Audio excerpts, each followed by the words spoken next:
Otep, chers frères et sœurs,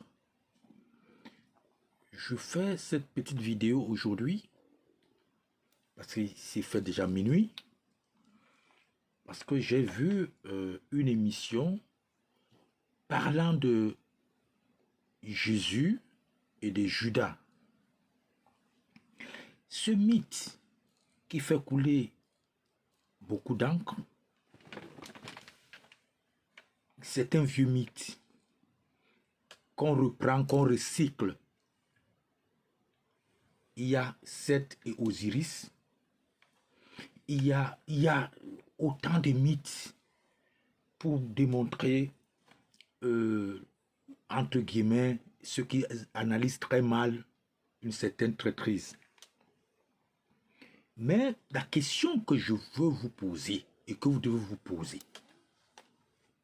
Jésus, il a déclaré qu'il est venu sauver le monde.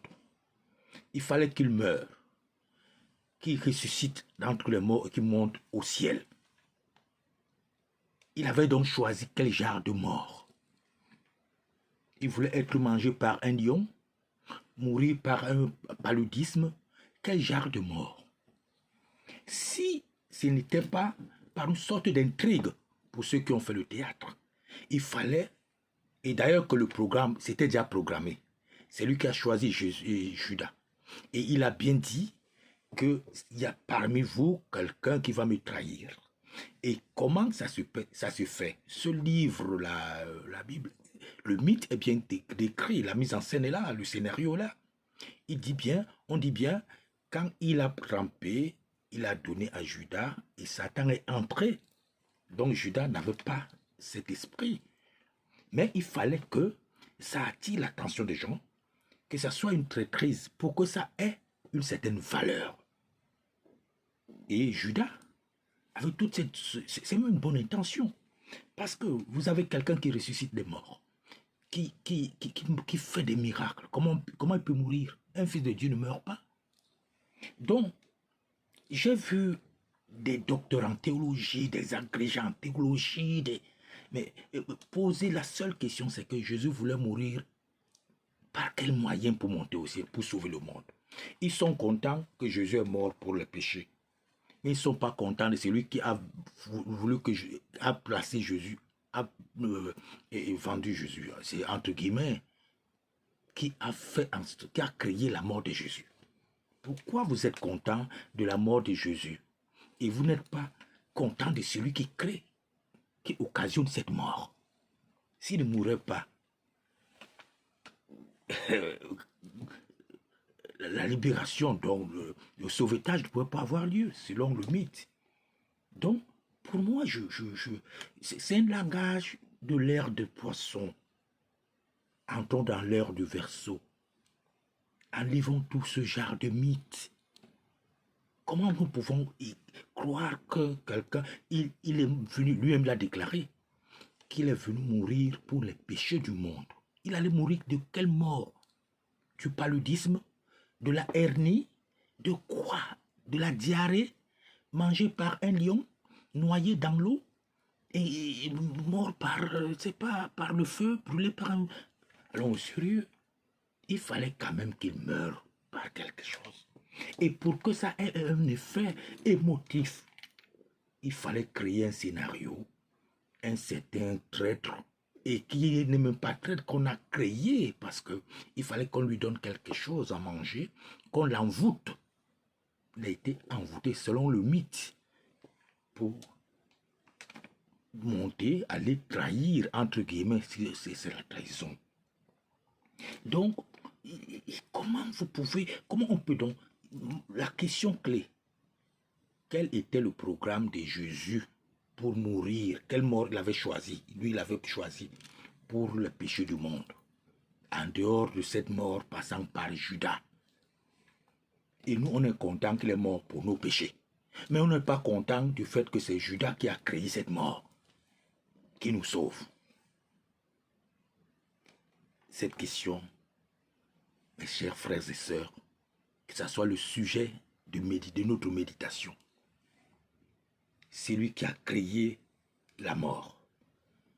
En fait, l'occasion pour qu'on soit sauvé, pour ceux qui croient ça. Vous le prenez, vous le diabolisez, vous le rendez, vous dites qu'il est, c'est pas, il doit aller en enfer. Mais vous vous contentez du fruit de son travail. Vous êtes content quand Jésus est mort pour vos péchés. Mais vous n'êtes pas content de celui qui a créé cette mort-là, qui a l'occasion pour qu'il meure, pour que les gens soient sauvés. Et vous voyez les plateaux de télévision, des docteurs en théologie, des agrégés avec des gros titres, qui passent du temps à toujours s'accrocher sur ce mythe-là.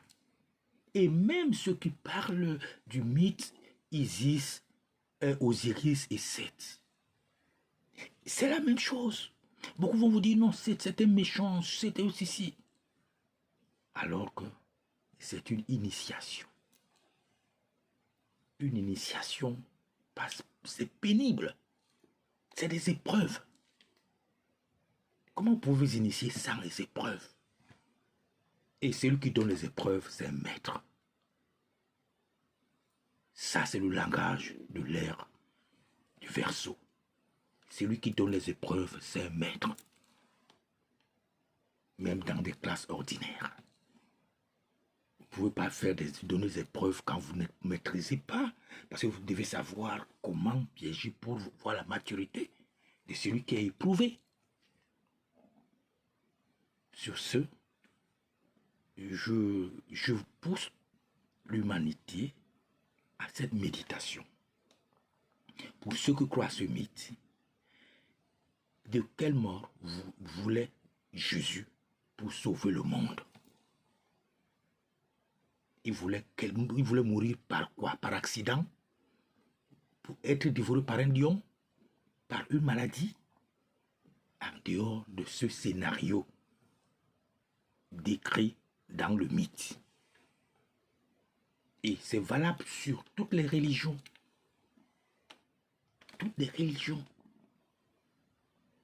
Sur ce, je vous dis, Otep, mes chers frères et sœurs, nous sommes tous des envoyés. Que nul, vous pouvez pas, comment vous pouvez vous dire que quelqu'un est venu vous sauver? Et entre-temps, regardez le monde. Est-ce qu'on se sent sauvé? On est encore sujet à toutes ces maladies, à toute la misère. Que chacun se reconnaisse comme ces personnages mythiques et qu'il fasse son devoir. Otep. Sur ce, je vous souhaite une très bonne nuit.